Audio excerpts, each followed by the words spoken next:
தேமுதிக கட்சியை தொடங்கிய விஜயகாந்த் அடுத்த 6 ஆண்டுகளில் எதிர்க்கட்சி தலைவர் என்ற அந்தஸ்து வரை உயர்வார் என்று அப்பொழுது அவர் எதிர்பார்த்திருப்பாரா என்று தெரியவில்லை. ஆனால் அந்த உயரம் அவருக்கு அரசியல் களம் தந்தது. விஜயகாந்த் முதலில் விருதாச்சலம் தொகுதியில் களம் கண்டு போட்டியிட்டு சட்டமன்ற உறுப்பினரானார். அந்த தொகுதி மக்கள் அவரை பற்றி கூறும் கருத்துக்களை தற்போது கேட்கலாம். தமிழ்நாட்டு தங்கம், கேப்டன் சிங்கம், என் தலைவர் போல இந்த உலகத்தில் எந்த தலைவராலும் வர முடியாது.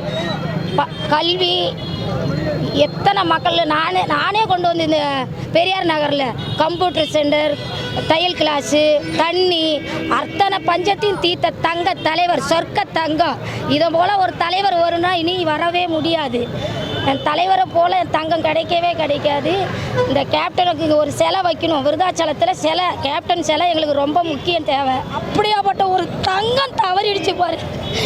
இந்த தங்கம் இனி எப்படி தமிழ்நாட்டுக்கு வரணும், விதைக்கணும். பெரிய தம்பிக்கு விதையாக விளைஞ்சி திரும்பி கேப்டன் உருவாகணும். முதலில் சட்டமன்ற உறுப்பினரானது எங்கள் விருதாச்சலத்தின் தொகுதியில். விருதாச்சலத்தை உலகமெங்கும் அறிய செய்த ஒரு மாமனிதன். விருதாச்சலம் என்றாலே ஒரு பாசத்தோடு அணுகிய ஒரு நல்ல நண்பனாகவும் நல்ல சட்டமன்ற உறுப்பினராகவும் பணியாற்றி வந்தார்.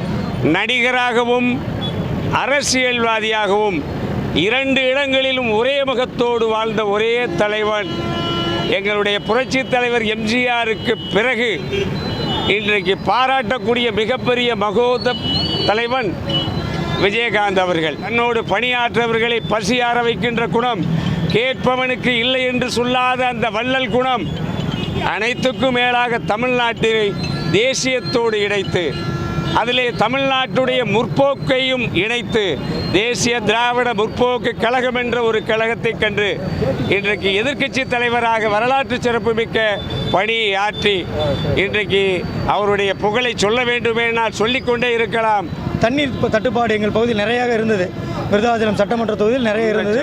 தன்னுடைய சொந்த செலவில் தண்ணி டேங்க் 2 வாங்கி கொண்டு அனைத்து பகுதிகளுக்கும் தண்ணீராக தாகம் தீர்த்த ஒரே தலைவன், தன்மான தலைவன் எங்கள் புரட்சி தலைவர் விஜயகாந்த் அவர்களுக்கு எங்கள் ஆழ்ந்த இரங்கலையும் தெரிவித்துக் கொள்கிறோம். தலைவருக்காக அவங்களும் கட்சி மக்கள் எல்லாருமே தலைவருக்காக கட்டல் கட்டி வச்சுக்கிட்டாங்க.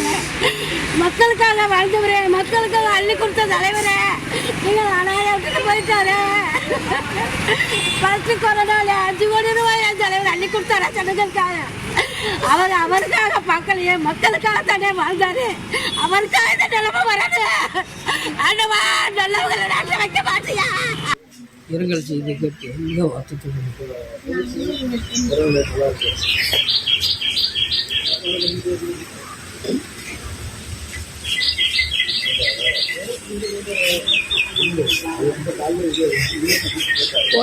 தெரிவித்துக் கொள்கிறேன். அல்லாது அவர் ஆன்ம சாந்தி கிடையாது. நாட்டில் வைக்கல, கொண்டு போயிருச்சு. நம்மளை கொண்டு போக நேரங்காலம் வரலையே, என்ன செய்யறது?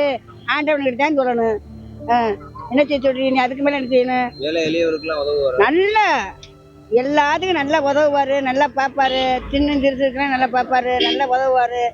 கேரள அட்டைகளுக்கெல்லாம் என்னட்டே அவர் கையில் கொடுப்பாரு. ரொம்ப மதிப்போம்.